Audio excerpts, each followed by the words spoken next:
got three things to say. God bless our troops. God bless America. And gentlemen, start your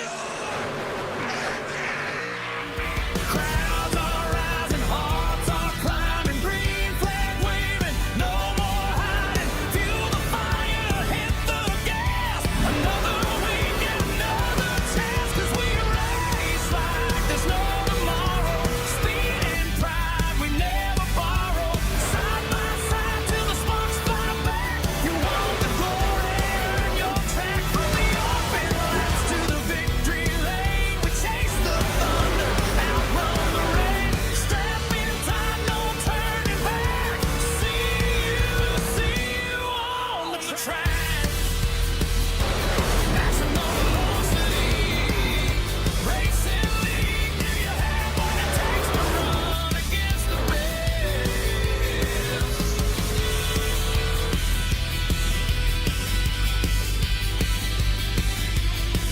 Do you have what it takes to run against the best?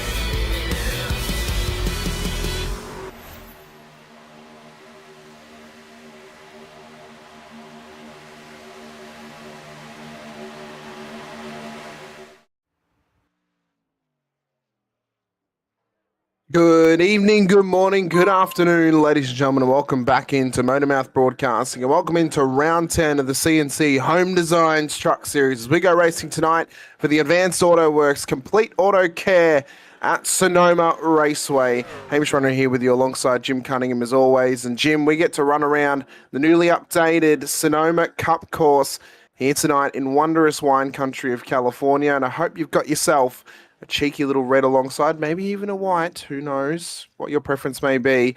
I think these drivers are going to be in for needing some of that after this race tonight, though, Jim, as we go road racing for the only time this season, and they prepare themselves to not only turn left, but to turn right as well. And what a tough task it's going to be for them as they run around this wondrous circuit down here in California. Yeah, I tell you what, I've actually spent a little time in this part of the country, and you know, it's amazing. The climate here is phenomenal. Obviously, it's well, I can't think of the word I'm trying to say, but you know, it's the climate suits growing grapes. Obviously, it is the wine part of the United States, and the weather here is just fantastic. This place is always beautiful. Yeah, you know, I love this track. This goes back to as far as I go back in NASCAR, I remember them racing here. It's got a lot of history. It's a great track. But I'm probably going to prove very tough tonight for these guys. I don't know how many of them are what you might call road course specialists. So we've got 10 minutes of qualifying here tonight, and we'll see how it goes.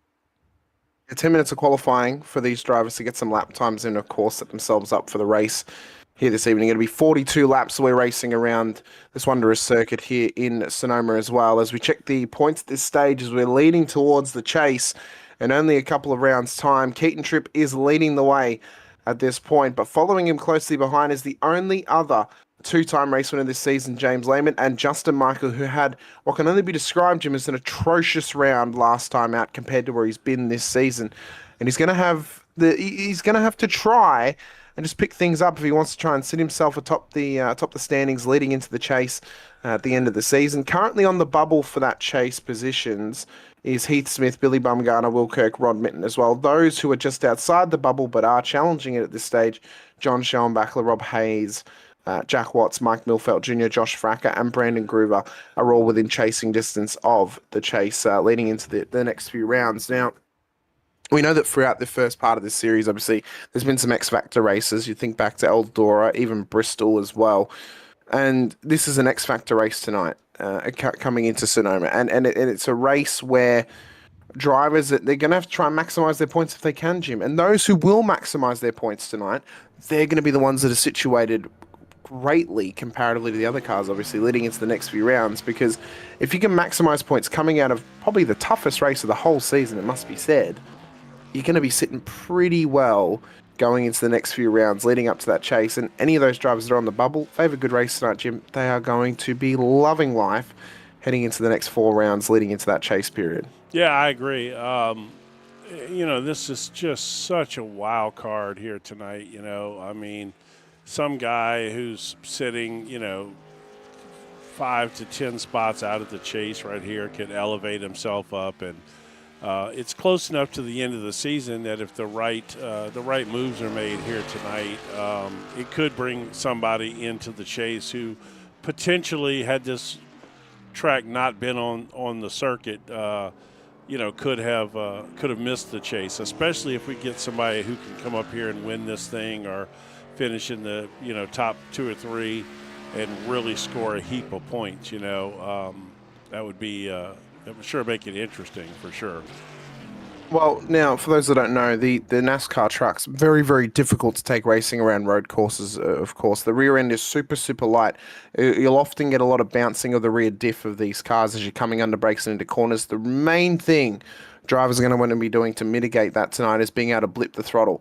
What we mean by blip the throttle is as you shift down with your throttle or with your gear shift, you've got to just give a little tap of the throttle just to get the revs up slightly, just to ease the gears into the next portion of the box. If they're not doing that, they're more than likely going to get into a scenario later in the race, Jim, where they may start to get compression locking, which will then see the rear end of the car go around. We see it all the time in supercars. The difficulty here, though, is with the trucks, because they're so light in the rear end, if you get a compression lock, there's no saving it. The rear is coming round on you because you've got no weight behind you to try and counterbalance it. So it's going to be a very tough task. The other tough task tonight, of course, we see some drivers out there at the moment in qualifying. The other tough task is just keeping it on the road. This thing is an absolute boat. Getting it to handle at any point, trying to go faster through corners, really sitting on the grip limits here tonight. That's going to be a difficult task as well, because the car's going to want to try and dance on you. It's going to want to try and run it at slightly wide. Smooth is going to be your best friend. You cannot wrestle this thing. You have to let it do its thing. You have to let it dance. And ultimately, Jim, you have to just kind of feather it around the track. You're almost doing a little tap dance around this place. And that's going to be difficult to do across 42 laps. It's not going to be an easy task at all. And ultimately, the drivers are going to be really put to the sword tonight in terms of having a challenge to get the car out there.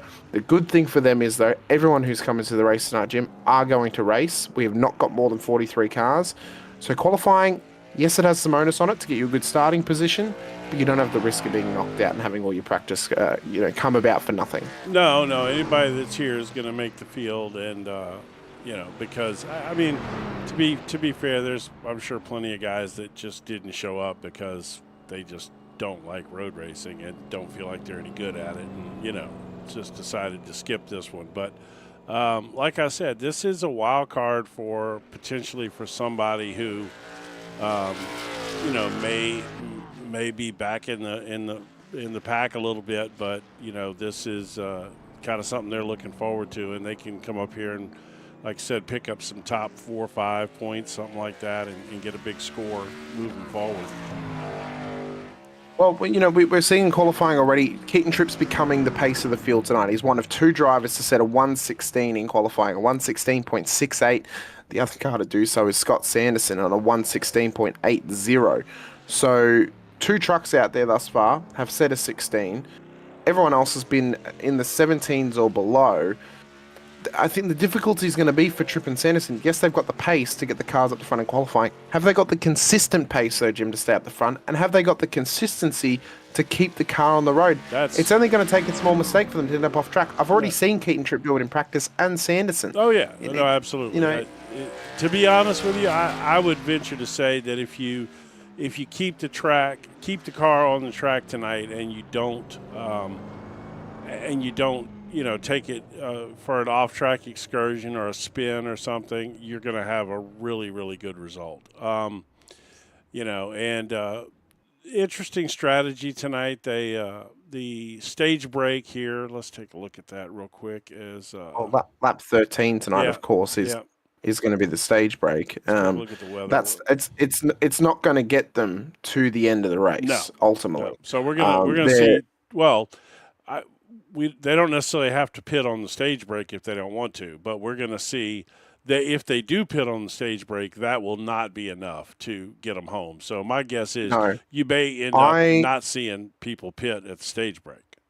I think, Jim, because of the fact that we're going to see green flag pit stops tonight, we haven't got automatic yellows Right. tonight, but we do have the yellow flag for the stage break. Yeah, it'd be pretty hard pressed, or you'd have to have a massive brain fade to not pit under the caution because it is a free pit stop. You're getting it for free. You don't want to have to put yourself in the situation, Jim, that you have to take 2 stops under green when one of them could be taken under yellow flag. Well, no. So I think if anyone's if but anyone's going to they stay out, can that's make gonna the be a race mistake. distance on one stop if they don't They stop. Yes, if they don't stop at the stage break. Well, that's going to be a tough that's going to be a tough balancing act then to decide between that, because do you? I think if you're at the back of the field, you maybe don't come in under the stage break. If you're at the front, though, I think you've got to. It's a free stop. You might as well come in, get some fresh tyres on board your car. For Keaton Tripdo and Scott Sanderson, they're the only 2 cars who set 1:16s in qualifying. They'll start on the front row of the grid here this evening. Jared Wishon and James Lehman will then start P3 and P4. Very impressed by Jared's pace here tonight. Hopefully he can get a good result out of the race here at Sonoma. Rob Haynes, Matt Rodoloso for the 3rd row of the grid as well. And in behind them to row 4, we find Joshua Motorcheck and Dakota Floyd for the top 8 cars on the grid. To the top 10, we find Bentley Glazer and Jack Watts for row 5 to row 6. Find ourselves with Nathan Carroll and Greg Maul for the top 12 cars on the grid. Michael Milfelt Jr., Tommy Cook then will make up the top 14 on row 7, and to row 8 we'll find ourselves with Austin Wagner and Scott Patton alongside each other for the top 16. To the top 18 we find Krishan Elliott and Parker Donaldson for the 9th row of the grid, and to row 10 we will find making up our top 20 Garrett Helmlinger and Kyle Stewart out there in P20 on the road here tonight. For row 11, we find Will Kirk and CJ McLaughlin for the top 22 cars on the grid. And to row 12, we'll find ourselves with Christopher Howell and Brad Slagle for the top 24 cars on the grid. We'll see if the WeatherTech car can get as good a performance on a road course as another WeatherTech car out there in the world of NASCAR racing. Rod Mitten and Tyrone Harris then the top 26 on row 13. And to row 14, we'll find ourselves with Chris Walker and Heath Smith making up the top 28 cars. To the top 30, we'll find ourselves with Josh Fracker and Richard Holland on the 15th row of the grid, with Gordon Spain and Billy Bumgarner in behind them for the 16th row of the grid in the top 32. To the top 34, we'll find Joe Schoenbachler and TJ Lee Jr. To the final car on the grid, James Durr will make up P35. 2 cars are starting from pit lane, Jim. Nathan Carroll, Krishan Elliott have missed the race start, so they will start from pit road. That is going to be a tough task for them. But I will say, Jim, although for Krishan and for Nathan, they're down double-digit positions, was it worth them starting from pit lane? Well, we'll have to wait and see till we get to turn 2 and the first hard braking zone of the race to see if it's actually going to pay off for them. And to see if it is going to be a smart strategy. There's going to be chaos for sure on the first couple of laps here.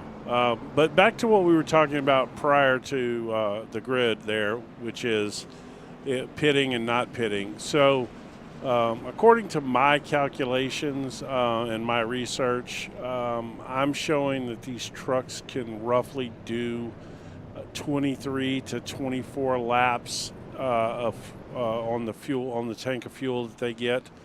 So if and obviously this the race distance here is I believe is it 45 laps, is that right, or 46? 42 laps. 42 laps. 42 laps. Yeah. So so if they don't stop, they can do it on one stop. If they don't stop at the at the stage break. So I got a feeling that your 3 has not worked once again, Jim, and it's saying that stage 1 is 1 lap. Oh, that's true, huh? Okay, I'll fix that. Yeah, my poor 3 on my keyboard, it intermittently works, and I don't know when it is or is not going to work. So it's like a surprise for me every time. It really is. It just kind of pops up and does that to me sometimes. But yeah, I think that. It's going to be interesting, man. I'm curious as to whether or not some of these guys are going to are just going to stay out and try to do this on a one stop and not give up that track position. I would almost suggest that maybe the opposite of what you said would be the case as the truck pace truck comes in and we get ready to go green here.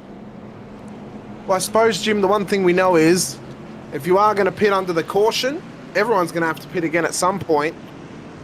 You might as well do it because you'll shorten your stop time on your next run around. But as we come up towards the start-finish line, green flag will be out. Sonoma Raceway, Advanced Autoworks, Complete Auto Care here in California as Trip gets us underway and into the first braking zone here at Sonoma up towards turn 2. Watch the uphill, watch for those compression locks that we spoke about and cars getting loose off the exit. That's going to be the big struggle here tonight as they run it up towards 3A and 3B for the very first time as well. And the chicane that can really offer some struggles to these cars throughout the field.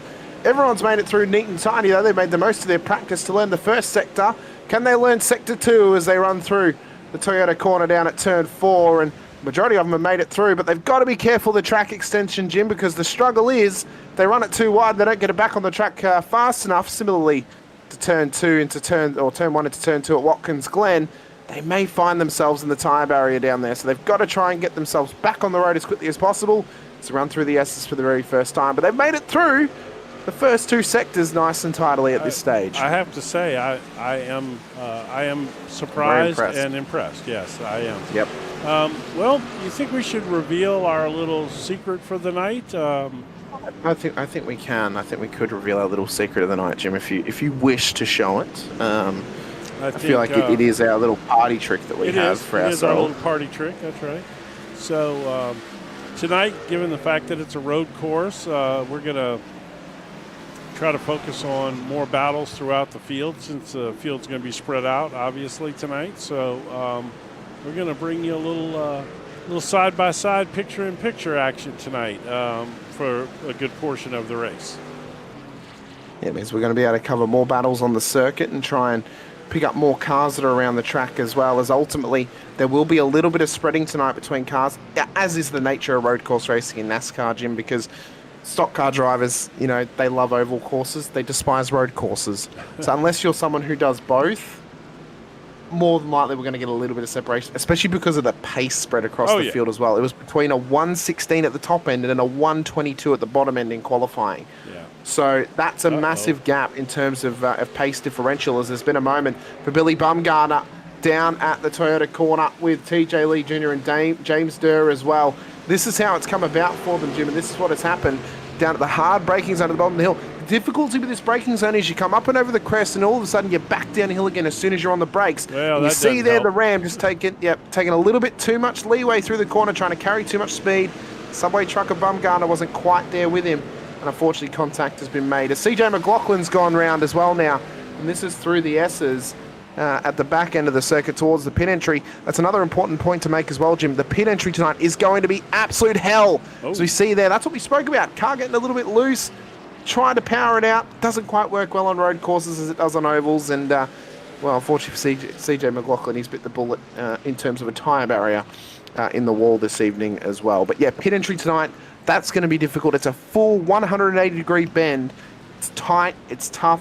Got to get the car down to speed fairly quickly as well. That's going to be a big challenge tonight. It's getting through that pit lane. Yeah, as we see Captain Kirk there battling with, I think that's Rod Mitten, I believe. He's got Chris Walker. Oh, no, it is Rod Mitten ahead of him. Sorry, Chris Walker's not too far behind him, though. So, yeah, Will Kirk's doing well. There is some love out there for Captain Kirk. I saw in the chat, too. Always. So, great to see the love for Kirk. How can you not love the Enterprise of Captain Kirk? You know what? It works as a nickname as well, Jim. The Enterprise, Captain Kirk. I'm telling you, if it were me, I would absolutely be running the Enterprise Enterprise livery on that truck. Tommy Cook as well, caught on the outside down at the final or second to last corner there at 2. And that's going to be a tough choice tonight, Jim. Caught on that outside of the final corner, you can't quite carry as much speed as the inside line. I think, ultimately, if I was attacking this track tonight in this car, I'd actually be trying to go for almost a late apex. I'd try and go a little bit deeper under brakes and turn in late to get right onto the inside of the corner, just to get as much pace out of the car as possible through the exit of that corner. But, it's going to be a tough task when you've got someone down your inside. You don't want to be cutting them off, but you also want to try and maximize your speed through there. So it's a tough balancing act around here at Sonoma. It's tough in any car, not just a NASCAR truck. Bring a supercar around here, it's incredibly difficult to get the thing pulled up and to get as much pace out of it as possible. Yeah, to be fair, I mean, even cars that are, well, of course, supercars are designed for road courses, but I would argue that a supercar is the closest thing to a NASCAR car that is built for road Yeah. courses, as opposed to like a GT3 or something like that. But even those cars are tough around here. This track is not super easy, but I tell you what, man, I don't know how many people out there watching are old, who we got over there? John Schoenbachler, who was at the rear end of the field, coming up through 3A and 3B. He's trying to go side by side with the 45 truck, then tries to come back across for the apex, and he didn't clear the 45, and ultimately contact's been made between Dirt and Schoenbachler down there. Show that from the chopper angle. I think it's the other way around. I think that the 45 came over and got into the 12 myself, but I might be wrong. Let's have a look there. Is that the chopper I angle? did not pick. No, it's not. I didn't select the right thing. Here we go. There we go. Here's the chopper angle. Let's watch this through here. So, no, he never cleared him. You're Never right. cleared him. No, he didn't. Yeah, he didn't. Probably spotter told him, he was clear, especially if he was using crew chief. That thing's never accurate. Oh my goodness. Yeah, the DRE a lot more accurate than that crew chief, of course, Jim. Well, it's not over. The reality is, the spotter part of Digital Race Engineer isn't overbearing like it is on. Speaking of that, we'll go ahead and throw this up while we're talking. It's not as overbearing as crew chief is. Crew chief gets ridiculous. I mean, even when you're qualifying, doing lone qualifying, crew chief's telling you got cars to your right and to your left. I mean, it doesn't have a clue what's going on, really. But the Oh no! Sorry, Jim. There's been a big Okay. moment up here. James Lehman apparently had a crash, but he's still rolling. So oh my goodness. I have to wonder if either he has had an incident or if he's just pulled it up. But this is apparently what happened to Lehman through the S's section. Oh, he did have a crash. It was a big one. Hang on to it. Massive slide. He hung on to it he through did a good turn job. 3. Did a great job of holding That on to was that one. nice. And Billy Baumgardner as well. He's had another moment, but I don't want to be putting the nail in Billy's coffin too much tonight. So I tell you, it is going to be a tough this task. battle right here between Matacek and Dakota Floyd has been going on now this entire race. I pretty much stayed on it for 2 laps when you were focusing on several of those early race incidents that were happening. Oh my goodness, who was that? Almost run pretty Great wide. move there. Kyle Stewart on the inside of Wagner. That's what I mentioned earlier, Jim.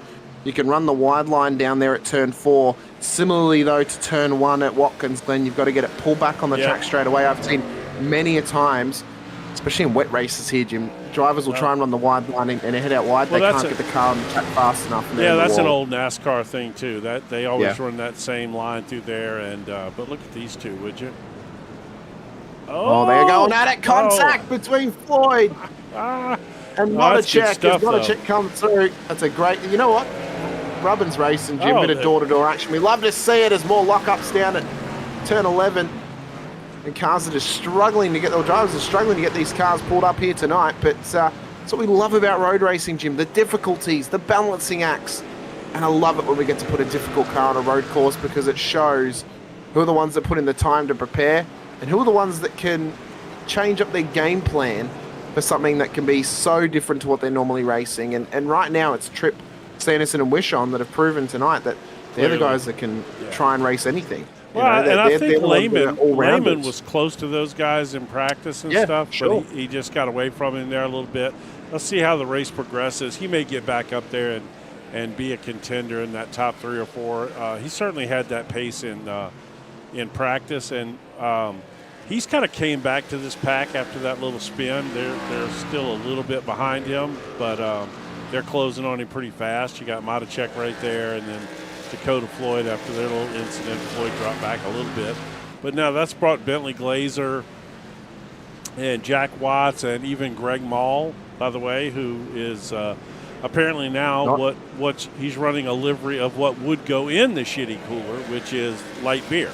Miller Lite, Miller Lite, of course, is the sponsor of that car this week. So, but very, very California beer, if you will, Jim. Maybe. I mean, I don't know that, but maybe I guess I don't know. They seem more like IPAs. Oh out there in no! California.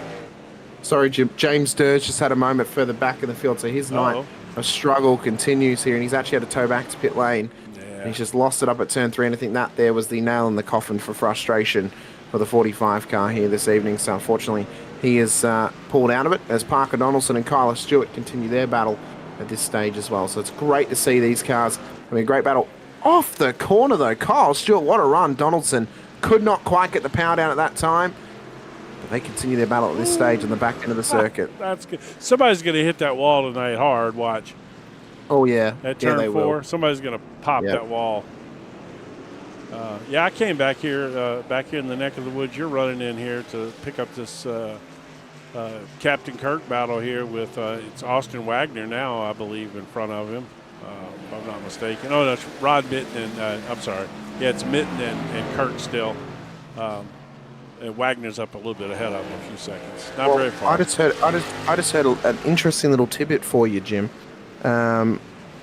For James Lehman, I just heard him clutch in down at turn 11 as he's coming around the hairpin. So I wonder if he's just trying to save a little bit of fuel, but also just try and let the car roll through the corner, not get too much power, and maybe help the throttle input a little bit smoother off things, because it is a first gear corner. So you don't want to just power down and try and get straight on the throttle, because otherwise the rear end's going to light up. So that could be a part of his strategy tonight, down at some of those slower corners of clutch in through the corner, let it roll through, and then just ease the throttle on the exit, just to get the power down that little bit better and get through the gearbox. Who's that you got up there behind Lehman that just put that good move on somebody? Is Well, that there's Motocek and Floyd and Haynes are battling away as well. So no, that so was Motocek, that was Floyd and Milt. Haynes. That was Motocek that put that good move on in that yellow truck there. Yeah, that's Motocek. Yeah. Yeah, he just put a move on somebody back there. It looked like. He did indeed. As Wagner and Kirk. This has been a hotbed of battle right here. This the fifth place these through two. 10th. Yeah, these two battle packs are 5th through 10th, and then 6th or 15th or 16th through to around about 20th. These have been the little hot pots of battling we've had throughout this field, and it makes sense to me, Jim, because these are the drivers that are closest on pace in qualifying and in practice. Right. These were the ones that have the shortest amount of distance between them in terms of their best lap times and their consistent lap times as well. And I tell you what, Keaton Tripp is running 116s in this race, Jim. He's running qualifying pace. He's already caught the 12 truck race. here and is about to lap to 12, which is considerable. I mean, that's we are 5 or 6 guys that's already a lap down. We are currently 2.5 laps away, by the way, from the stage end tonight. So stage end is lap 13. Sorry, I apologize. We're 3.5 laps away from the stage end, but 13 is the stage end tonight. And so we mentioned it earlier, Jim, of is it going to be prudent for you to pit under the caution, or are you better off staying out and going green? I'm going to say it's not. The reason I think it is, Jim, the reason I think it is not only is it a free pit stop under yellow flag conditions, you're actually going to offset your fuel. Sorry, I'll get back to this point. James Lehman has just gone off in the S's. A massive moment down here at the bottom of the hill. What has happened to James Lehman in the 50 truck down there that has caused him to head straight into the wall? So he comes through, catches the curb, car's a little bit loose, throttle down, tries to power out of it. Luckily, doesn't collide with the wall, pulls it up, but that's cost him a bulk amount of time. Motocek almost took his rear end off. Oh, wait a minute. Look at this strategy. Oh, interesting. They're pitting ahead of the caution. I like it. That's that old NASCAR trick, man. Some of those guys used to do that. Somebody's been watching some old NASCAR racing. Well, you know why I like this for Lehman, Jim? So to the point I was making, but to back onto that a little bit here, for Lehman now, he's just given up time on this lap. So instead of trying to pull it back across this lap where his tyres are a bit worn, brain's a bit worn, he's going to come into pit lane, put a fresh set of tyres on it, get some fuel into it, reset the brain, and head back out there for the next 2 laps where he'll then get to the stage end. This is a great piece of strategy for him. It is. And the reason that I think pitting under the caution is important tonight is not only are you going to offset your fuel slightly as well to those other trucks that are going to come in under green later in the race, you're actually going to take a shorter pit stop than those trucks later in the race because you're not going to need as much fuel. So the gain that you will make or the loss that you'll have by coming in under the caution will actually be offset quite significantly when you're pitting under green, when everyone's at full speed and you're taking a much shorter pit stop than they are later in the race. So I actually think it is down for them. Keaton Tripp, to do Sanderson, it. you need to focus on the they are on the pit road there, and Wishon stayed out. Motocek stayed out. Pit road is heating up right now, and again, sound strategy coming right before because you know the caution's coming. Dadgummit, So Jared Wishon got us again. Oh, he did. He did. How rude of him. Currently in first place, though. I have to wonder if he's going all the way to the caution end here tonight before his first pit stop in this race. And I think now that Tripp's pit as well, Jared has to. I think he has to now because there is going to be an offset of fuel for Keaton later in the race where he doesn't have to take as long of a pit stop. Yeah, but comparatively you gotta remember, to what Jared you did. can fill the truck in. It's not that much difference with a full set of tires. 4 sets. That's true. So if you're going to come in and take 4 sets, full set of tires at roughly the midpoint in the race to make sure you get home, then you're these two going at it hot and heavy here. Austin We Wagner see as well the catching Bentley all the Glazer. curbs.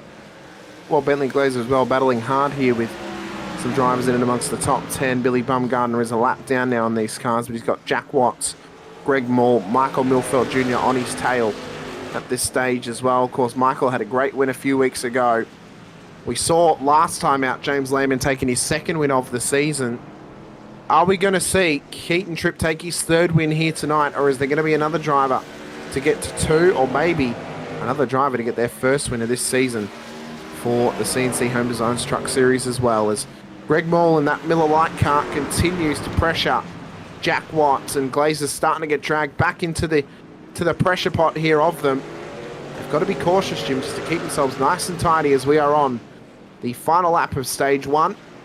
We'll get to the end of it and we'll see what the top 10 is to see where drivers are going to line up off of the points gathering positions here in stage 1. But I don't mind the strategy of Tripp. Give up stage points. No, Betterment your strategy, though, in this race, because I think more importantly, it's going to be actually coming down to your race strategy more so than your stage strategy tonight. I think that's going to be more important. Certainly for somebody with his speed, too. You know, he's got a legit shot to win this race. You could even argue that he's the favorite to win this race. So as the flag caution comes out, let's pull the stage finishers up here real quick so we can get a look. Well, at we got Jared Wishon, who won the stage. We've got to be able to find him and where he is. Otherwise, we can't talk to him. I meant, yeah, that's true.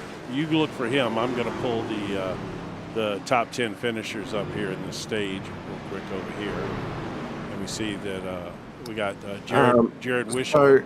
So yeah. we had a question in the chat as well saying, will the guys who started in the pits be better off staying out? I think they will. I think they will, because they're going to make track position up. Yeah, they've got to be able to make track position up. Although Krishan Elliott's back up to P20 at this point. He's back up to P20, so he's actually had a good gain back up the field after mistakenly starting from pit lane, or maybe not mistakenly, maybe deciding to. Yeah, I think he could maybe get away with a pit stop, but I think if you were still at the back, then you would take the better. The better track position throughout this period as well. I can't find Jared Wishon, by the way, so we're not going to be talking about stage winner tonight. He's not in Discord, so sorry, okay. Jared. Yeah, let's run over this. Let's run through this top 10 real quick that for the stage before they all start pitting and this all shifts around or whatever. Of course, it was Jared Wishon to Josh Motorcheck, Dakota Floyd, Rob Haynes, Bentley Glazer, Jack Watts, Greg Moore, Michael Milfeld Jr., Tommy Cook, and Garrett Helmlinger was the top 10 for the end of the stage. So that is how they gathered their points throughout that run there in stage 1. What is stage 2 going to bring us, Jim? We'll have to wait and see. You know who we could bring in actually and ask him about how he's feeling right now, Jim? Who? We could bring in the boss and see how he's feeling after that crash. Yeah, he's pitted already. So yeah, let's make sure he doesn't pit here first, though. Just wait till he passes the pit road just to see. So Wishon's in, as is Motorcheck, Floyd, Haynes, Glazer, Watts, Moore, Milford. So they're all coming in at this stage. We expect Tripp to stay out. He is going to stay out at this point in time as well. Yeah, this is as the we point prepare where for stage most of 2. them will be staying out that are left. Most of the ones back here have already pitted. Lehman is pitting, so let's do not pull him in then. No, so he's going to offset his fuel slightly. Do we have Tripp available in Discord? Let me have a little gather to see if we do. Keaton Tripp, where are you? Keaton Tripp, where are you? No, we do not, unfortunately. All right. Well, then So we do not have we'll Keaton Tripp. pull. Then we're going to pull in Lehman as soon as he leaves his pit box. After he's done pitting, we'll pull him in then. Yes, we'll pull him. Interesting that he straight went in. back in, I guess, to top off with fuel. Yeah, he's taking tires again though as well, which is a very interesting call. Well, he's got 3 sets. I mean, they're not going to use them all, so might as well. That's very, very true. Very, very true. All right, he's exited the box now. Just got to watch him on exit because he's actually side by side with someone, so they're trying to let him get jostle. out. All right. Right now he's down. Let's drag him in. Yep. Hello, Mr. Lehman. Welcome in. We were going to chat to our stage winner tonight of Jared Wishon, but he's on in Discord, so we actually don't get to. Keaton Tripp is neither in Discord, so guess who gets the onus of having a chat to us now? It's you. Welcome in, James. How's it going? We saw you have some incidents there over the first stage, namely down through the S's at the bottom of the hill. Was it the car just got a little bit loose through the right-hander? You tried to gas it up a little bit and the rear just came round on you? What happened there when you went off into the grass at the bottom there? Yeah, it just... Truck's very light in the rear, and I was just trying to push it a little too far on the edge, and it came around on me there. So we've just seen you pit once again under this stage when you've already come through pit road once before. What was the thought process behind that? Because you could have easily stayed out and still taken another pit stop later in the race to get home. Was this just to put some fresh tyres on it, or what was the thought there? Honestly, I was kind of hoping the front runners wouldn't take tires or pit before the stage break, and then I saw a bunch of them did, and I was like, okay, I'm not gonna really have a chance here. So I was like, screw it. Instead of ruining a bunch of people's races, I'll just come in and get some freshies and try to come up through the field and salvage a top 15. Well, basically anyone who's pitted now will still have to pit one more time to get home in this race. So, you know, depending on maybe a little pit strategy or something, maybe you can work some magic and gain some track position that way. Oh yeah, we'll see. All right. Well, thanks for joining us and coming in and chatting with us. And good luck for the, well, I would say the second half of the race, but it's really more than that. We'll just say the second stage of the race. Oh yeah. All right, buddy. Good luck. The final stage. Interestingly enough, Jim, 2 cars did not pit under the stage break. Gordon Spain, John Schoenbachler. They're the only 2 who've not pitted in this race. Yeah, Everybody else has taken a pit stop to this point. Aside from those 3 guys who came in prior to the stage, they're the only 2 who've not pitted up to this point. They got back on the lead lap by not pitting. So Smart move. Yeah, I think that's a wise move. They can just take it to halfway. Hopefully, they can stay on the lead lap here. You know, obviously, probably both of them at some point had some. We know Schellenbachler had some issues along the way. We didn't necessarily see Gordon Spain have them, but I'm assuming since he was already a lap down, he probably did. So, but yeah, I think that's a good move. Get yourself back on the lead lap as the pace truck is doubling them up here. Well, we've lost the 45 entry of James Durr, who's just said into the chat that he's out of this race. He didn't put the time in this week, and he doesn't want to be that guy tonight to maybe possibly ruin someone else's race or be off the track every single corner, which is very fair.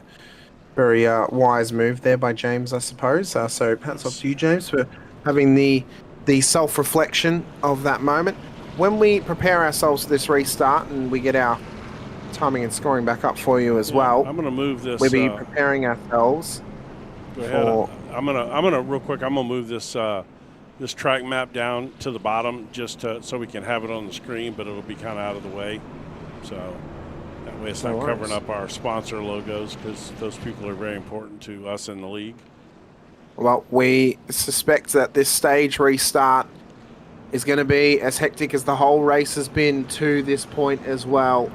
For Keaton Tripp, well, it's now just time to continue what you're doing tonight and get yourself to the race end. He's got one more stop to come in this one as he waits to get to the restart zone here at Sonoma and to catch the green flag from Barney. Green flag at Sonoma once again, and California gets filled with the sights and sounds of CNC Home Designs Truck Series action once again. Sanderson still right with Trip up towards turn 2. Watch the pushing and the shoving of the cars in behind them as well, as they run it up towards 3A and 3B. For the first time in stage 2, it's 26 laps to go at Sonoma. And for Tripp, it's a perfect restart. The whole field has kept themselves nice and tidy. But there's been an incident further back. Nathan Carroll has gone round with CJ McLaughlin, as more and more of them are finding struggles here in the wine country of California. Hopefully they're not stomping grapes at the end of this one. That would not be what they would be after, I'm sure, Jim, come the end of this race, as Tripp has blown away with Sanderson at the front of the town, as there's battles all throughout. P1 all the way back to P31 to the left in this field here tonight, which is great to see, as McLaughlin's off the road once again now with a slowdown as well. So the struggles are continuing to stack upon these drivers here tonight. But it's a good first lap back under green, with only a few cars getting put to the cemetery of the wine fields of Sonoma here tonight, Jim. Yeah, this is where up. Stop there on the track. What's going on there? I feel he may be wanting to tow back to pit lane. That's exactly what he's just done. So I think CJ McLaughlin has called an end to his night. Did he hit the wall there? I was busy moving that track map and missed that. Well, so this was off the restarts. This was the incident for Nathan Carroll. So this was what we saw from the blimp view. Oh. And again, just a similar incident earlier on. And that's how he went around. And then this was CJ McLaughlin's moment up here. So I think he actually had to take evasive action trying to avoid that truck having to go off track. There might have been a little bit of minor contact, possibly. And he's just kept it running for McLaughlin. But again, just continuing to struggle out there as he flowed on round towards the hairpin down at turn 5. He locked up the rear slightly and just continuing to struggle, Jim. And I think ultimately, I think he just called his night because I mean, that's because he was struggling out there. I get Oh, that. actually, hang on. Did he display the engine? Did he just blow his motor? Nope. He did. He blew his engine. Yep, he sure did. Yep. He money shifted it. Wow. So that would explain then why McLaughlin had his meatball and he had to go back to pit lane. He blew it up. Yep, he did indeed. I have to admit, I've done that before. I've done it before, Jim. Oh, I my would goodness, yeah. hazard a guess everyone has blown their engine at some point before on iRacing. You'd be tough and hard-pressed to find someone who hasn't. Unless they've literally just bought iRacing and they've done a solitary single race. Yeah. Some of in the the cars have officials. protection, some do not. I mean, it's always better with protection, but, just sometimes it's not out there. It's not available. It's always, yeah, it's true. You got to be I'll tell you safe what, out man, there with this, your protection. This battle right here with Matacek, Glazer, Floyd, Maul, these guys, I mean, they are literally still on top of each other. This is going to be? They are. I think it's going to be a whole race battle here with this group. Oh, for sure. Tommy Cook's kind of joined onto the rear of this It's group. going to be.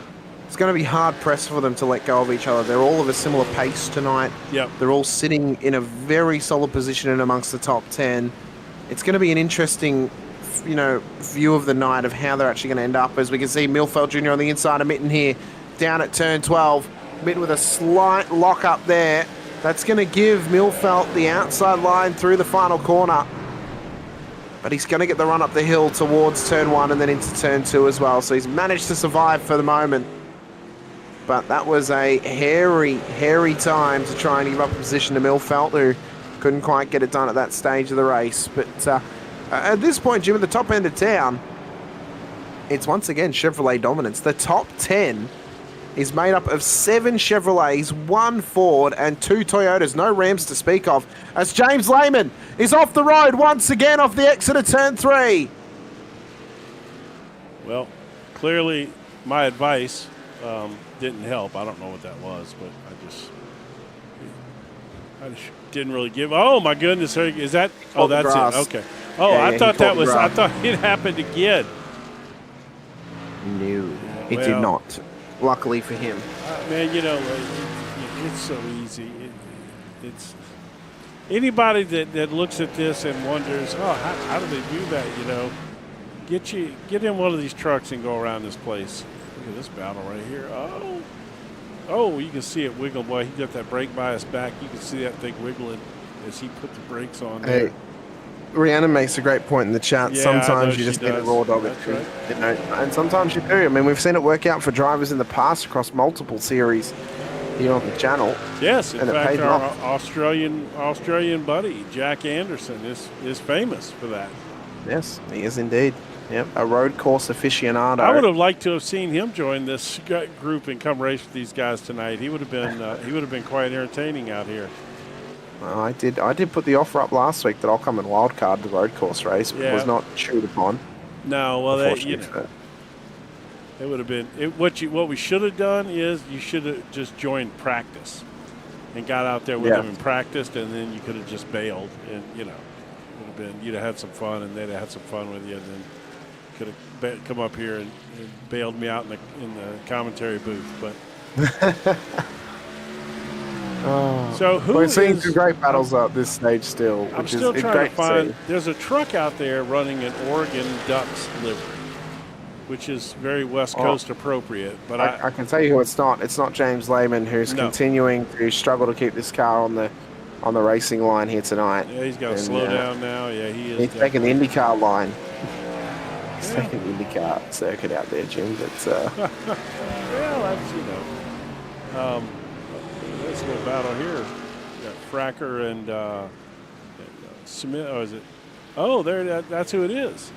It's Heath Smith running the there you go. Oregon Ducks livery. Up there. Let me zoom in on that a little bit if I can. Well, maybe. I'll tell you what, the as said in the chat though, the 63 is making some good gains back up the field. Yes, After his spin earlier on, Nathan Carroll. he is indeed. He's down 10 from where he started tonight, but he's still running strong. Truck looks straight as well, and he's had some good pace out there here this evening too. He is running in the 18, so he is faster than the trucks ahead of him.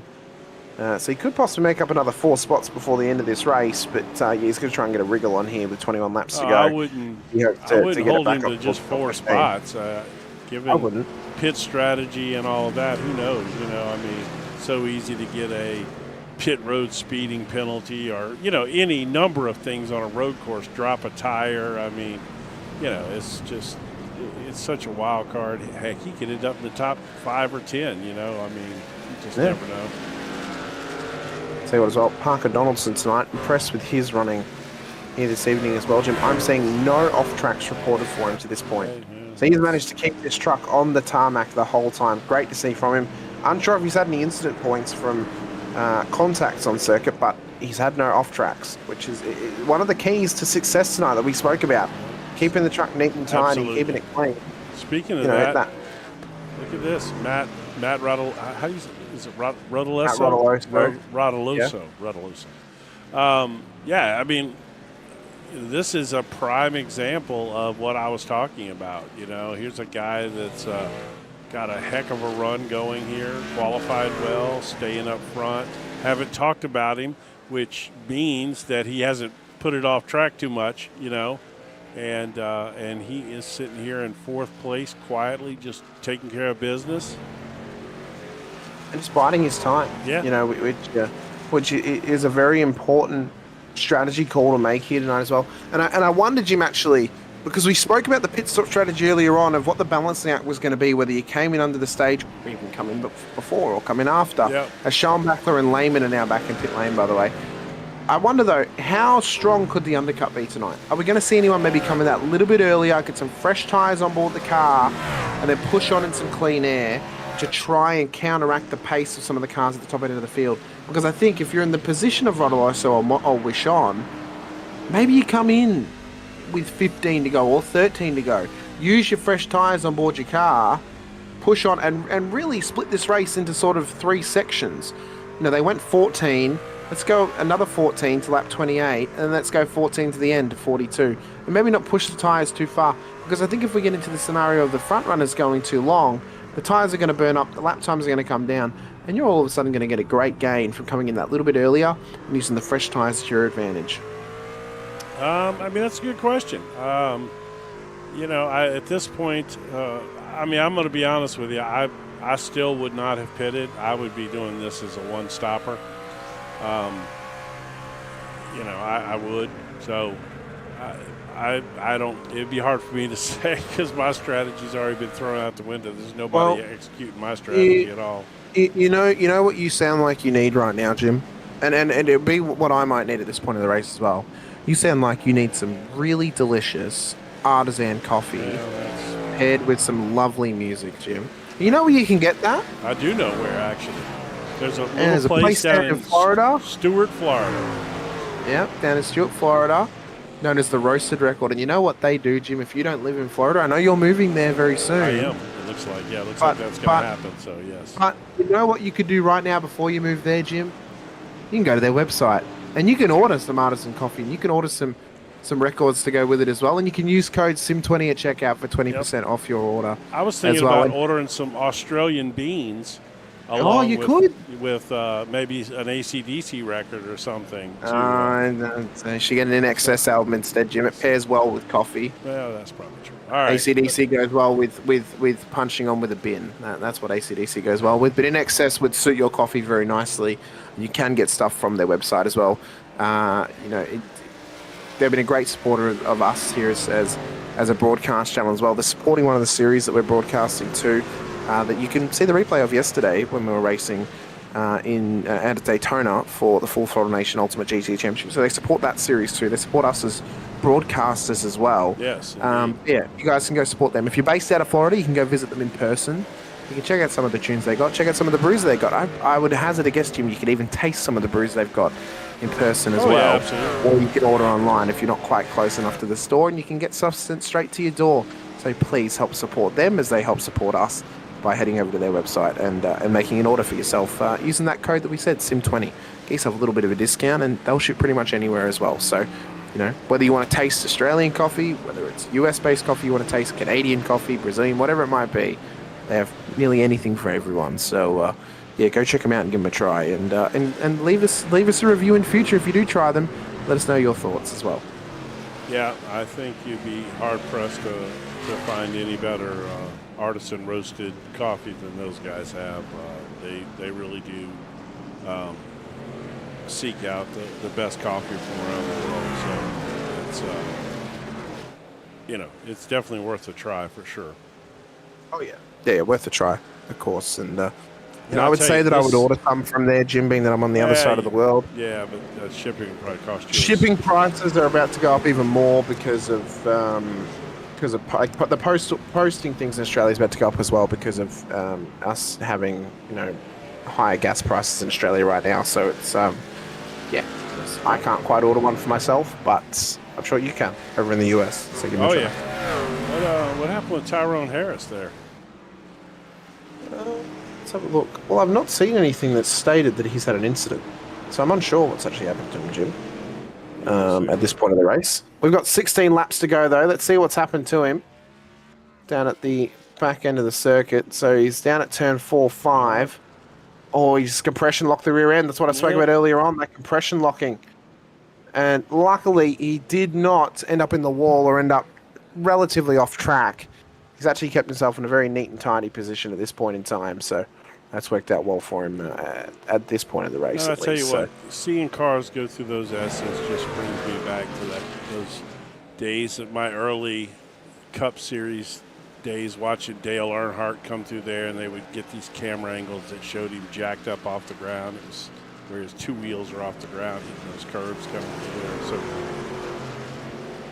So it's really cool when it gets comes to Sonoma. I think Sonoma is ultimately overlooked at times in terms of its importance in racing in the US and road course racing especially. And I think 100%. that it has garnered some respect. It's a great racing circuit. You can bring anything here and you're going to have a great race.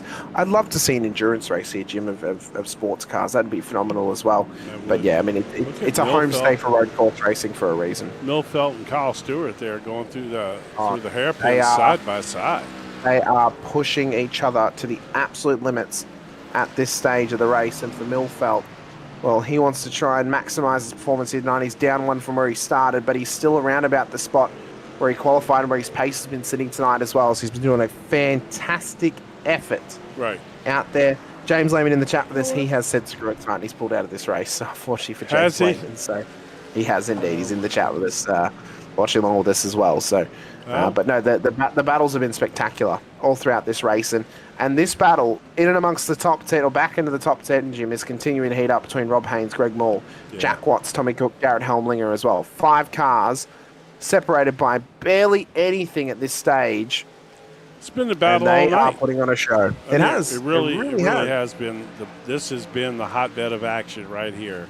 I mean, obviously that top 3 or 4, they've kind of just walked away from each other and everybody else. But from 5th place on back, speaking of that, and Matacek and Floyd here still hard at it, been at it all night long. These two. They have indeed. James is loving the dual screens. Apparently, it's a specialty of road course racing, James. Yeah. Well, I mean, we could do it on some oval stuff too. Just just a different focus for the channel here. Just try something a little different, and shake it up a little bit. I normally would not have the track map down in the bottom like this, but it works for this particular situation. Yeah, well, it gives us a good sort of bird's eye view, Jim, of where everyone is situated across the whole circuit. Yes. And watching that onboard right now, you can see the intensity that they're feeling on board these cars through the back end of that quarter. Now, close they get to the wall down there on the exit of turn 4 through turn 5. And they're running through the S's as well. And I mean, just look at how much they're having to ride these curves to get the most out of these cars. It's a very difficult car to drive, Jim, on a road course. Very, very difficult. Well, not one that cannot be tamed, though. It can be tamed, but it takes a lot of work and a lot of practice to get used to this car and get the most out of it at any road course you take it to. Interesting. They said that there's a bit of a delay on screen 2. That's interesting. No, I'm not sure why. Yeah, me either. It shouldn't be. I mean, maybe a split second or so, maybe. I don't know, but that's the first time I've ever heard that. And we've certainly done our fair share of picture-in-picture on our road course broadcast. But, man, these two here, this Floyd Matacek battle, man, they just, as Floyd got around him there. Let's take a look at that pass again one more time. It's all happening back there as this battle also heats up as well with Krishan Elliott, Nathan Carroll, and Parker Donaldson too. This was the pass down at turn 11 of Dakota. Floyd sent it up the inside. Plenty of room left by Matacek, and Floyd got the power down on the inside. Matacek. That was a great move. That right, that's how you road race right there. He gave Floyd plenty of room, but hey, let's get it on. But you don't pinch the guy off where you wreck each other. That's how you road race right there. That is good stuff. It is so impressive. This battle has just been so much fun all night. First green flag pits on the stage 2. Jim Scott Sanderson is in, who pitted last on lap 11 of this race. So he's coming. He's trying to do that undercut that we spoke about. Sean's going to continue on and go up into P2 now with Keaton Tripp still in the race lead. 9.5 seconds is the race lead gap between Tripp and Wishon. He's almost feeding it out to a point, Jim, that he could pit and still remain in P1. So he is pushing this truck to its absolute limits here tonight. But that giant pack of cars with Helmlinger, Cook, Maul, Stewart, they're continuing to battle along here up towards turn 1 and 2. They are not letting this thing go away. It is unbelievable right now as you're right on board with Greg Maul. Yeah, like I said, Matacek kind of lifted there and let Floyd go on by when he dove down inside of him. Now he's got Bentley Glazer closing on him from behind over here. Be interesting to see if Glazer can get there. So I was sitting here looking at my calculations again. I'm trying to figure out. Let me do this. Well, I don't want to. Well, I'm gonna do it anyway. This is. I apologize. I don't want to take the double screens off right now, so I'm not going to cut away from that. But normally I would not show this graphic with the double screens on, but just for the sake of looking here, I'm just looking at the fuel situation here. Keaton Tripp, see, he pitted on lap 11. So he can't go quite as long as those who put on lap 14. No, I'm just not sure. I'm going to get that graphic out of the way, though. I just wanted to see. Because based on my calculations, if you pitted on lap 14, that means 24, 34. Well, you split the race in thirds. So yeah, it's gonna. I don't think you can save. You can't save 4 laps worth of fuel here. There's no way. No. Maybe a No. lap. So at the what you most. do is you're going to split the race into thirds. So you go 14, 28, and then get to the race end, and that's or ultimately maybe where you can do it. Maybe you just come take the quick. I think you come at a point where 4 tires doesn't delay your stop in.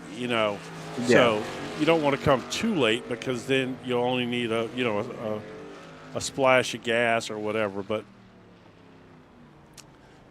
Tripp is man. Does he really have a 10-second lead right now? Yeah. He is 10 seconds ahead. And the next closest car, which is Jared Wishon, who's getting up the inside of some lap traffic down there at the second to last corner. But these battle packs are continuing to grow, Jim, in and amongst the middle of the top 10 and then further back towards the end of the top 15 as well. And they continue to put pressure on each other. And I'm so impressed at how they are handling the pressure tonight, Jim.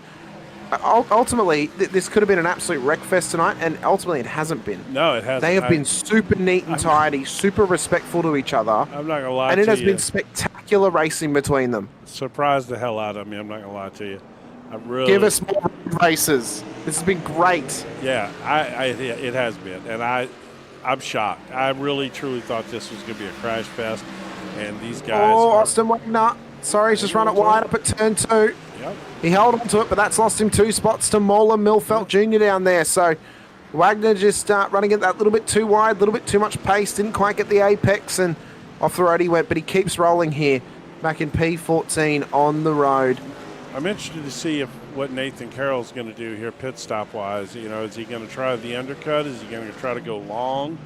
And have the fresher tires for the last few laps? I don't know. Just given his situation down 7 spots from where he qualified, you got to kind of do something different to try to make up some time, as he does work his way by Rod Mitten there, and he's right behind William Kirk. Bentley Glazer has had a moment, Uh-oh. I think possibly with the lap traffic of Billy Bumgarner, because both of them have had a moment down here. You got it. And this was down at turn 11. So Bumgarner comes through in the subway entry, runs it way wide, trying to let the traffic pass, and then just parks it right in the middle of the road.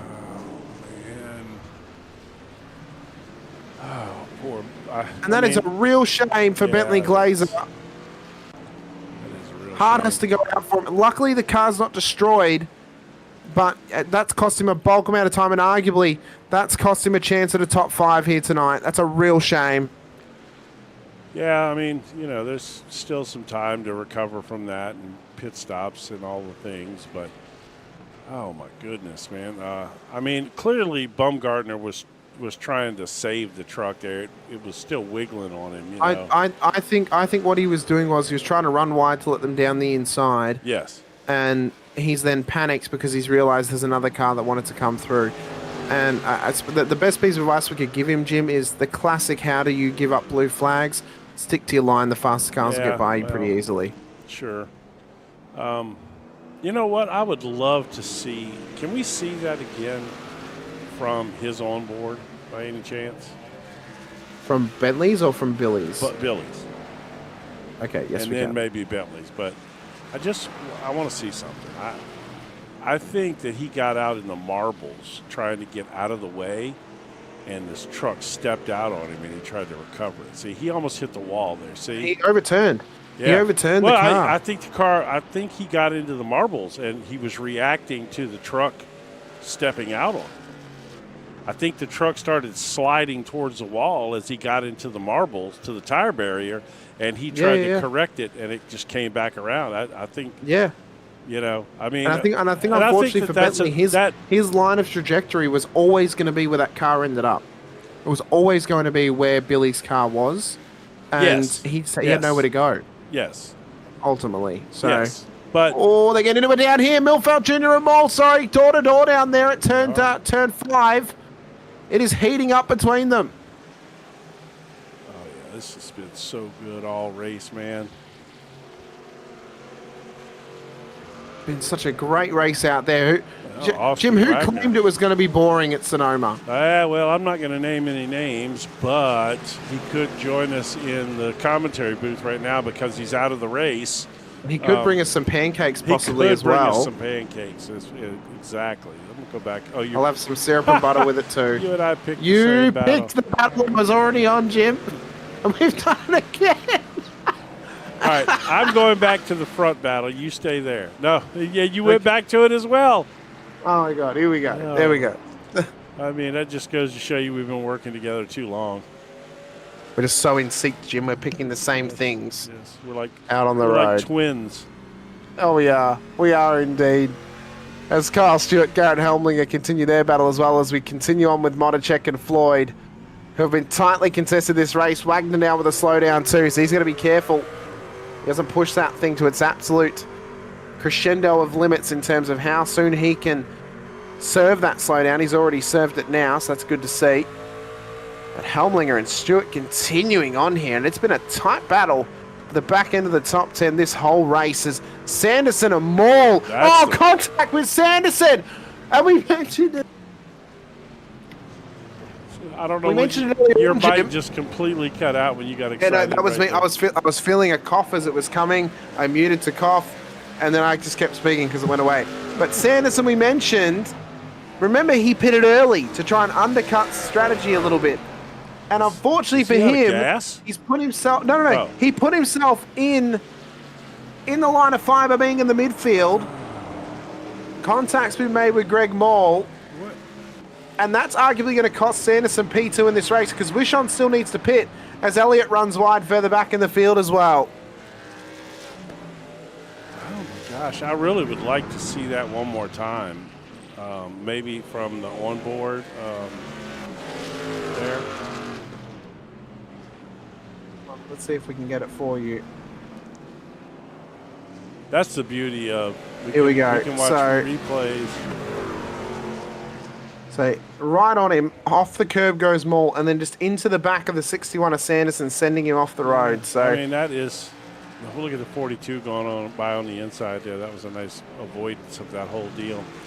I would have to label that as a bit of a racing incident. I think that. no, Jim, let's be honest, if there was a race control, that'd be a drive-through for Greg Maul, unfortunately. Because he's not far enough up alongside him. He's ridden off the curb and he's driven straight into the rear of him. But the 61 wasn't giving him a ton of room. There was still half a track there. No, but he left him enough room, Jimmy. He only has to leave him a car Well, length to that's the true. inside, That's true. All or a right, car width you're to right, the you're inside. You're right. Now that I look at it, So- you're right. I got Yeah, props to unfortunately, the I think the onus 42 has there to go for on the avoiding 7. that whole thing, man. Austin Wagner. That was Great job. That was a pretty great sweet. job. Yep, that's a great avoidance of the 42. Yep, Mykoff's trying to get a podium. That's what it is.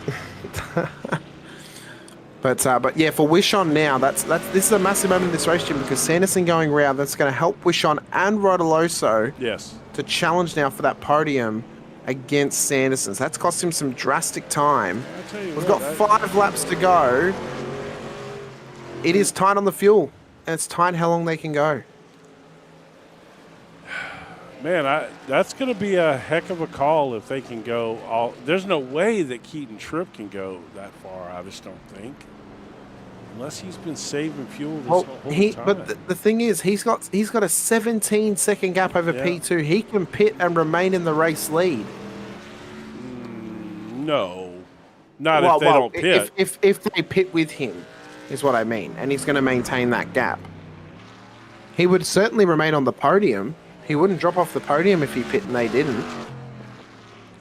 No, and there's also Matt Rodoloso also pitted on lap 11. So if Keaton Tripp's going to have to pit, then so is Rodoloso. So I agree. But is Wishon going to have the to pit? question is, can these guys that pitted on 14 go? I just don't see how they can, man. The calculations that I'm getting were at the most 24, 25 laps at the absolute most. That's only 39 laps. That is just not enough. There's no way you can save 4 laps of fuel here. You got to remember though, under the caution, Jimmy, they save a lap. Yeah, I mean, That's true. Okay, that is true. And So that would take is him it to one lap for 40. one? Because we only had. It's 1-for-1. It is. Yeah. Yeah, I've worked it out across my time as a spotter. Oh, look At at least these two. and it often works out across cars as Floyd and Motocek continue their battle here for P4 supremacy. Down towards turn 11, it's 3 laps to go. The front runners are not coming in just yet. And neither of these guys have been on lap 14. I think they're going for it. I think everybody's going for it at this point. Man, my fuel calculations were way off. Should have used DRE Digital Race Engineer, Jim. I should have, I wish that I had time to run laps in every vehicle on every track that we broadcast. Unfortunately, I don't have that kind of time. But I did gather information from what I consider really reliable sources. Well, Jack Watts and Kyle Stewart right now, their battle continues on, as does Dakota Floyd and Joshua Motocek. Does Keaton Tripp come into pit road? He doesn't. He continues on to 2 laps to go. He's clearly so it is not lap stopping. 40. No, he's not. Lap 40 of 41. Is he going to make the race end after pitting on lap 11? And you have to assume Jimmy's been fuel saving whilst he's been driving. And I'm going to assume that Wishon's been fuel saving as well. That's why the gap's grown so large. Yeah, probably. And I got to believe that Rodoloso also can make it, or he would have stopped already. Well, I just don't see them taking a chance, If Tripp stops, he only needs a lap of fuel. He needs a single lap of fuel. It's going to cost him 30 seconds to drive through pit road with that 1 lap of fuel coming into the pit stop as well. Yes. So if he needs the lap, he's going to give up 30 seconds. If he's gone this long, I'm going to argue that Wishon can go even longer. Sure, yeah. Oh, no, at this point, clearly, if they've been fuel saving, Wishon and the guys that pitted on 14 can make. We're about to get the answer. Does Tripp need a pit? No, he doesn't. To the white flag. He's gone the whole way from the 1 stop on lap 11. Questioning the arithmetic skills and the American education system that taught Jim maths on whether it was to be accurate fair, or not. I had my tennis shoes on, and I did not take my shoes and socks off to count that. So that's I'm going to blame it on that, yeah. I'm going to blame it. If I had flip-flops on, it would have been a different story entirely. Well, the question is, Jim, does he have enough to make a lap? Now, he's got a 20-second gap, so he can easily, lift and coast the majority of the way. But can he make the full lap? Every time he hits that curve right there. He's one of the only guys in the field that's hitting that curve that hard. It makes me nervous every single time. Well, Glazer! Massive lock up into the lap traffic of the 88 car. Down at the second to last corner. And all hell is breaking loose at the back end of the top 10 as they run around through the S's for Keaton Tripp for the final time. He has driven spectacularly this evening. Sheer dominance here on the road course of Sonoma and the Advanced Autoworks Complete Auto Care Round 10 of the CNC Home Designs Truck Series here for Maximum Velocity Racing League. Keaton Tripp through turn 11 with 1 more to go. He wriggles it off the hairpin, gets the power down. He's excited, he's ecstatic. 3 times to the top of the podium goes Keaton Tripp for season 5. Hey, Jared Wishon go ahead is going to come take a look home. at that accident real quick with Glazer and them, and then we'll focus on them finishing from your camera angle. Well, here we go. So let's have a look. So this was that battle that was, or that moment that happened down at the hairpin as well. Wishon comes home P2. Rodoloso P3. He just locked it up. Overcooked He locked it up. Yeah, overcooked. Down through the final corner though for Dakota Floyd and Joshua Motocek. They've been battling hard all race, Jim, side by side, drag race to the line. It's Motocek who loses out to Floyd on that one. Haynes comes home in P5. Watts is going to come out the victor of that tough battle at the back end of the top 10. And Kyle Stewart, Garrett Helmlinger, and Michael Milfelt Jr. will make up the top 10. And Jim, there's only one thing I got to say. And that is? Or two things, actually. Give us more road courses. Yes. Because that was phenomenal. Yes. These old And boys I need a drink after that one, Jim. These old that was boys can incredible. road course race, man. Look. Well, they can. I tell you what, this has been quite entertaining. Anybody that thought this was boring ain't got a damn clue, because this was good stuff right here, man. Holy cow, was this good. Well, the celebrations will begin for Keaton Tripp down on what is the infield of the Sonoma Road Course. And the burnouts begin as well for him down there. As our race winner here tonight, over the line, lights it up for the 419 car. Third win of the season, Jim. First to get to 2 wins this season. First now to get to 3. Yep. And his teammate, Wagner, is going to help him out here. Do a little kiss as they do their burnout together. What a run, though. What a performance here tonight, Jim. I have to say, that's pretty cool right there.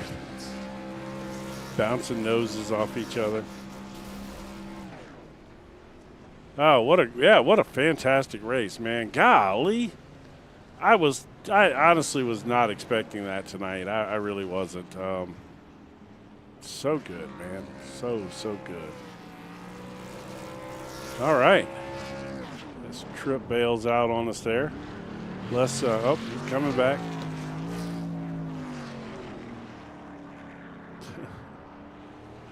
All right, well, let's get to these results here. Good job. Good stuff. Let's have a look at our results here tonight. We'll get some B-roll happening let's of everyone out there once the results are completed to be run through. Well, let's see.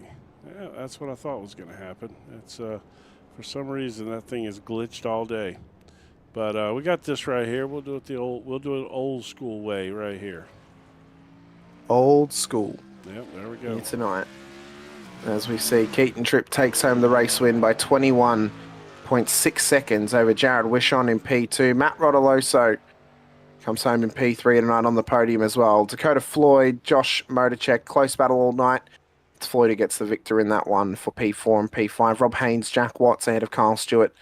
Garrett Helmlinger and Michael Milfelt Jr. makes up our top 10. Bentley Glazer finish ahead of Austin Wagner with Tommy Cook and Greg Moore for the top 14. Scott Sanderson, fortunately, he had to pit in the end, but the other guys didn't, who pitted on the same lap as him, and that cost him a podium here out at Sonoma for the top 15. Will Kirk, Nathan Cowell, Parker Donaldson ahead of TJ Lee Jr., Richard Holland for the top 20 cars, Rod Mitten and Krishan Elliott finishing out in behind them as well. Tyrone Harris ahead of Chris Howell and Josh Fracker ahead of Billy Bumgarner, Heath Smith, Gordon Spain, John Schoenbachler ahead of James Lehman, Brad Slagle and CJ McLaughlin for the top 32. To the final 3 cars, we had Chris Walker, James Durr and Scott Patton, and he made it to the end of lap 6 before he pulled the pin on this one here at Sonoma here tonight. We've got our waiting room full of our podium finishes here this evening, including P3, when we'll get some visuals up of his car throughout this race, and what a race it was for him in Matt Rodoloso here tonight. Matt, welcome in. P3 on the road. Congratulations. A massive run for yourself. Helped through to the fact that you didn't have to pit for a second time tonight, where Sanderson did. Man, how much fuel saving were you doing to get that car home from lap 11? Because that was a hell of a result for you to get into P3. No, it's definitely a good run for sure. Better than I thought. I was hoping for top 5 with him pitting. I knew I could make it from pitting before the stage. I just shut it off on the couple pace laps we had. And we went back to green. I ran hard, and I had enough to make it. And just toward the end, I just kind of was lifting and coasting just to try to just be safe. And I had plenty left, but I just didn't want to make a mistake either. I had plenty of room out back.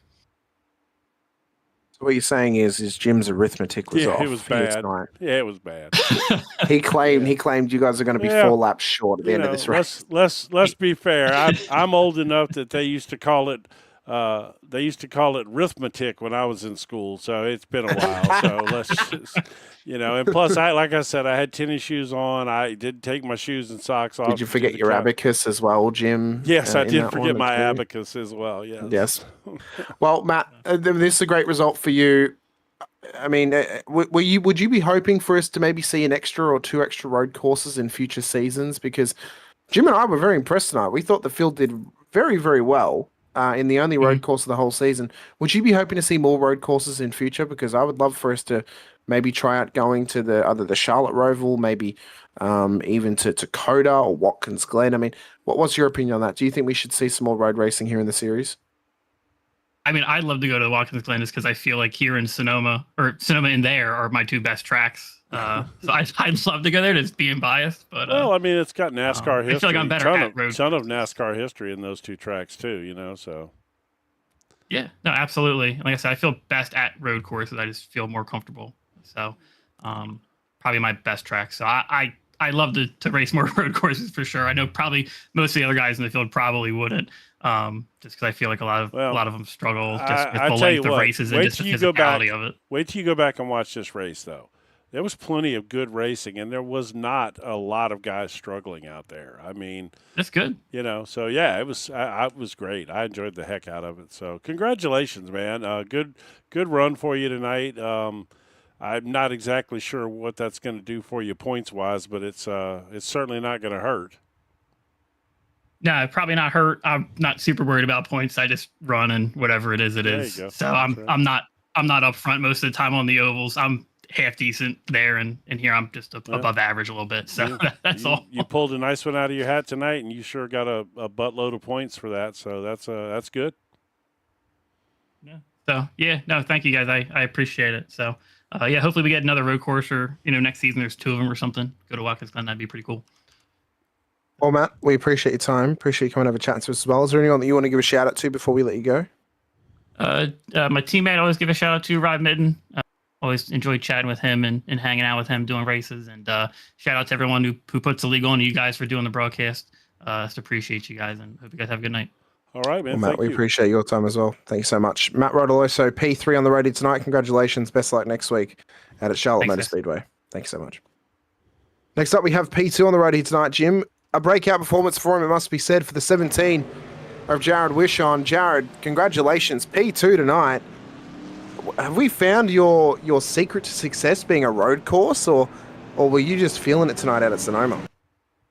I'm usually pretty good on the ovals, but this season has been very bad for me, getting wrecked every week. But I was definitely looking forward to this one because I enjoy running on these races, and they're a lot of fun. So I was definitely looking forward to it, and to come out here and have some speed was a good turnaround for the year, I guess. Because last week we had a good run, but we also got wrecked and come back from it. So to finally have a clean race with like no contact or no damage is a nice change. Well, I mean, obviously solid points for you tonight. You qualified well. You had Sanderson ahead of you for majority of the race. He had to pit to get to the end, it seems. And he's got caught out in trouble. You managed to make it to the end of this race as well. Was there any thought of when you came past him, you thought, why is he pitting? He shouldn't need to, or was it did that put some worry into your eyes that maybe you would need a pit to get home as well? I actually thought those three was going to run out, and I guess he ended up not being able to make it because I ran the stage long, and I was going to be able to make it to the end, and they short pitted. So I thought like those 2 or 3 laps they were going to be short because I'd ride on the number to have to restart there to make it to the end. So I was just kind of riding there, and I seen one pit, and I was like, is Keaton going to pit? And ultimately he had enough to make it to the end. So there was a chance I thought maybe we was going to steal it on strategy, but yeah, it was good to make it to the end. Well, it's good to see you do well out there, Jared. I mean, you've had some great pace this season. It's good to see it pay off for you now here at Sonoma. We've got Charlotte, Nashville, Lucas Oil Raceway Park, Pocono, and Michigan coming up the next 5 rounds. Which one are you most excited for, and which one are you most confident you can hopefully get another result like this at across the next 5 rounds leading towards the chase? Definitely Charlotte. I feel like we can have a good run there. We had a good run there last year, and that's the home track, so hopefully we can come out and perform. But honestly, I'm just hoping to survive and just have some clean races and not get taken out, and give something to build off into the next season, because there's no shot, even if I win out or anything, I can make it into this year's playoffs or chase or whatever. And so we're just trying to build on to next year, I guess, because there's no shot. Well, we wish you the best of luck at Charlotte to get a result, being that it is your home race, and even across the final 5 rounds, you get some good results out of the car as well, leading into next season. Jared, is there anyone that you want to give a shout out to before we let you go this evening? I just want to thank Diecast fans for being on the truck and being on all year. So definitely thanks to them and Premier Racing Setups. If you guys are looking for a good setup for any open racing, I would definitely check them out. And thank you guys for coming out here and putting your time to broadcast it and give us something to look back and watch tomorrow, and all the league admins that put this on. We appreciate your time, Jared. Best of luck in the upcoming 5 rounds, and appreciate your time once again. Jared Wishaw on P2 on the road here tonight at Sonoma. Great job, mate. Really well done, and congratulations on the P2. Thank you. Thanks so much. Finally, he was the first man to get 2 wins this season, Jim, and now he's the first man to get 3. It is Keaton Tripp in the 419 truck. Keaton, you make history once again this season. You were the first to get 2 wins, and you're first to get 3. How's that feel? Oh, it feels great. Short Obviously, but sweet. yeah, short but sweet. I mean, he got it over very quickly, as he did the race win as well. I mean, Keaton, you just had wicked pace out there. How was it on board your truck? Because you were a rocket ship on track. Yeah, now I know how Shane Van Gisbergen feels, so it was pretty cool. I'm not gonna lie. I expected to maybe be a top 3, top 5 tonight. I did not expect to come in and dominate like that. I don't know if it's from playing NASCAR to game 15 back in the day when I was growing up. This was always my favorite track on there. So I don't know if it was that or what, but Sonoma is normally always one of my favorites road courses to go to. So let's talk about fuel. It definitely felt good. Let's talk about fuel economy there, man. You pitted on lap 11. I was sure that you were going to have to pit. Were you doing a lot to save, or were you just okay just with your natural driving style? No, yeah, I was okay on the driving style, and so I think you could go 28 laps on a fuel run here. So I basically just went in 4th gear the whole rest of the first stage, to save fuel. And then once we were doing the caution laps, I was just shutting the engine on and off, and saved enough to get to the end. I actually had a lap and a half left of fuel to do some burnouts, so it worked out. So, Keaton, it sounds like you need an Australian to come and challenge you at Sonoma next time we're racing here. Yeah, that's right. Yeah, you should come on out. You'd probably kick my ass, but you should try it. It'd be fun. Well, I say that as the person who has the fastest lap time of the Red Bull Ring in the Toyota Tundra. On go at 61. Yeah, you'd probably be winning by 20 seconds here tonight if you were in here. No, I don't know. I would have liked to have had a run. It actually looked pretty fun out there. So, but I mean, a great performance for yourself, Keaton. Obviously, 3rd win of the season. Set yourself up well going into the chase in a couple of weeks' time as well. Do you expect a 4th win with the next 5 rounds coming up at Charlotte, Nashville, LOR, Pocono, and Michigan?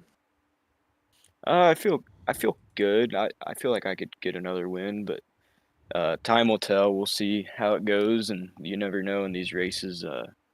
Luckily tonight, when you're the fastest car, you feel pretty safe because there's no caution. So it definitely felt nice to not have that stress of waiting for a caution, having to make a decision going into the pits or not. So other than the stage break, that was the only really strategy and game plan you had to have tonight. So we'll see how it goes. Well, you drove exceptionally well. You've set yourself up well heading into the chase in a few weeks' time. So we wish you the best of luck when it comes to May and the chase begins. Is there anyone that you want to give a shout out to, Keaton, before we let you go? Yeah, shout out to you guys putting on the broadcast. They're always fun to go back and watch, and James and everyone involved in putting this league together and putting these races up. They're a blast, and I think Mom and Dad watching at home, and my teammates Austin, Andrew, and Ryan. Well, Keaton, best of luck next week in the next 5 rounds.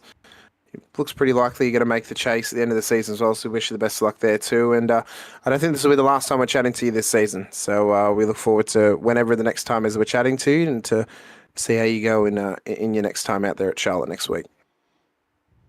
Yep. Thank you, guys. Thanks so much. Keaton Tripp, P1 on the road tonight, and the master of the Sonoma Road Course, Jim. And maybe we just need to sell this to them next season. That Sonoma comes around again, and if we get Watkins, I think that they might I be. think they should do Sonoma and Watkins next year. I think that'd be really cool. And I think they should let an Australian on track for those races. Yeah, we'll invite Just, Jack Anderson over. He is the wow. current fastest lap holder in the trucks at the Red Bull Ring. Yeah, not in specifically the Tundra though. He did it in the Chevrolet. Oh, okay. Their trucks are all the same speed. Yeah, Nice they try. are, but they have Nice different try, statistics though. on Garage 61. All right. Say goodnight, Hamish. Good night, Hamish. That's good. Yeah, Thank you, but, good race tonight, man. Good stuff. Yeah, it was great. Yeah, a lot of fun. It was fun bringing the picture-in-picture to you guys tonight. Seemed like that went over well. We'll probably even do some of that on the ovals as well. Maybe not quite as much as tonight, but figured it was a great way to show the field to everybody tonight, and hope everyone enjoyed it. I hope so too. And if you're joining us for the first time, well, a couple of things to roll through. Please help support us as a channel by supporting our stream sponsors, DRE Digital Race Engineer. If you're sick of crew chief calling out cars alongside you in solo qualifying, give DRE a go. And you can follow the link in the description below. They've got a free trial. You can also have a paid version as well. We've also got track cams for gourmets that help bring you everything on screen looking as visually amazing as it does, thanks to the track cams that we run here to show off the racing as realistically as possible, and to the Roasted Record too. You can go visit them down in Stuart, Florida, or you can order online from their website as well. Get yourself a tune and a brew, artisan coffee from all around the world, and some music from all around the world as well. You can use code SIM20 at checkout to get yourself a cheeky 20% discount as well. If you're joining us for the first time, you've been here for a little while, be sure to hit the like button, and subscribe, the bell icon as well, so you're notified whenever we go broadcasting. But I've been Hamish Funder with Jim Cunningham alongside. This has been Motormouth Broadcasting, where legends are created one corner at a time.